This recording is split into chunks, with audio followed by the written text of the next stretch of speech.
Hello and welcome to scale up English. তোমরা অনেকেই honours কোর্সে অ্যাডমিশন নিয়েছো এবং তোমাদের মনে হয়তো অনেকেরই ডাউট আসে যে কী কী ধরনের সাবজেক্টস তোমাদেরকে পড়তে হবে যদি তোমরা আন্ডার ইউনিভার্সিটি অফ ক্যালকাটাতে অ্যাডমিশন নিয়ে থাকো। আমরা সেই বিষয়ে আলোচনা করব আজকে, যে অনার্স কোর্সে আমাদের কী কী সাবজেক্টস পড়তে হবে apart from the honours subject. তোমরা যে সাবজেক্টটা নিয়েছো সেই সাবজেক্টটা বাদ দিয়েও আর কী কী সাবজেক্টস রয়েছে যেগুলো তোমাদের পড়তে হবে সেগুলো নিয়ে আমরা আজকে ডিসকাস করব। তাহলে এই যে অনার্স কোর্স টোটাল 4 ইয়ারের অনার্স কোর্স, এবং এই 4 ইয়ারের অনার্স কোর্স টোটাল 8টা সেমিস্টারের মধ্যে ডিভাইডেড। ঠিক আছে, তাহলে পার ইয়ার 2টো করে সেমিস্টার হবে এবং 4 ইয়ার কন্টিনিউয়াসলি তোমাদেরকে করতে হবে, এবং সবগুলো সেমিস্টার কমপ্লিট করার পরেই তুমি কিন্তু অনার্স কোয়ালিফাইড হবে। এই কোর্সের মধ্যে মাল্টিপল এক্সিটস অপশনস আছে, first year, second year, third ইয়ারেও এক্সিট করতে পারো, কিন্তু সেক্ষেত্রে তুমি অনার্স কোর্সের যে ডিগ্রিটা সেটা তুমি পাবে না। তুমি ইংলিশ মেজর পেতে পারো, ডিপ্লোমা পেতে পারো, সার্টিফিকেট পেতে পারো আলাদা আলাদা সেমিস্টার ইয়ারেতে এক্সিট করার পরে। কিন্তু যদি তুমি 4 ইয়ার্সের পর এক্সিট করো তারপরেই কিন্তু তুমি শুধুমাত্র অনার্সের ডিগ্রিটা পেতে চলেছো। কি কি সাবজেক্ট পড়তে হবে আমরা দেখে নিই প্রথমে। তাহলে তোমাকে ডিএসসিসি 1 পড়তে হচ্ছে। ধরো আমি ডিএসসিতে আমি ইংলিশ অনার্স নিয়েছি, তাহলে ডিএসসিতে আমাকে ইংলিশ পেপারটা পড়তে হবে। এবার ধরো নেক্সট যে পেপারটা পড়তে হচ্ছে সেটা হচ্ছে মাইনর। এবারে মাইনরে তোমাকে দুটো সাবজেক্ট সিলেক্ট করতে হয়েছে যখন তুমি ফর্ম ফিল আপ করেছো। ধরো তুমি মাইনর 1-এতে ফিলসফি করেছো, তাহলে তোমাকে এই ফিলসফি সাবজেক্টটা পড়তে হবে মাইনর 1-এ যেটা সিলেক্ট করেছো, এবং তুমি নিশ্চয়ই M2-তেও একটা সিলেক্ট করেছো।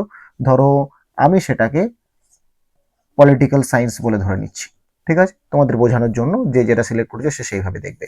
তো তুমি M1-এতে ফিলসফি সিলেক্ট করেছিলে, তুমি ফিলসফি পড়ছো সেমিস্টার 1-এতে, এবং তারপর তোমাকে একটা আইডিসি পড়তে হবে।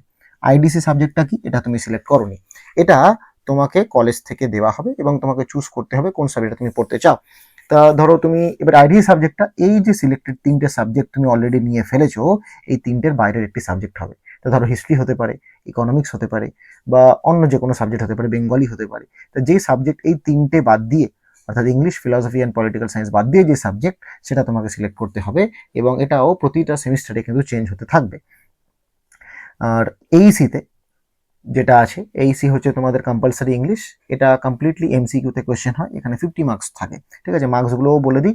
তাহলে ডিএসসিতে তোমাদের 100 মার্কস থাকছে, ঠিক আছে, 100 মার্কস থাকছে। মাইনরেও 100 মার্কস, আইডিসিতে 75 মার্কস, এইসিতে হচ্ছে 50 মার্কস। এক্ষুনি বললাম সেক পেপার তোমার অনার্স পেপারের উপর ডিপেন্ড করে হবে।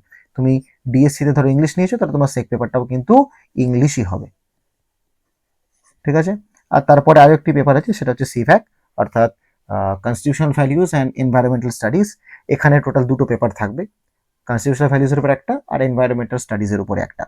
তাহলে এখানে 50-50, এখানেও 100 মার্কসের এক্সাম হবে। ওই জন্যই দেখো 6টা কোর্স আর 7টা পেপার। 7টা পেপার কেন, তার কারণ এই সিভ্যাকেতে দুটো পেপার রয়েছে, তো সেই কারণেই টোটাল 7টা পেপার হচ্ছে। তাহলে ডিএসসি পেপার পড়ছো, মাইনর 1টা পড়ছো তোমরা, আইডিসি পড়ছো যেটা মাইনর 1, 2 এবং ডিএসসি পেপার বাদ দিয়ে কোনো একটা অন্য সাবজেক্ট সেটা পড়তে হচ্ছে।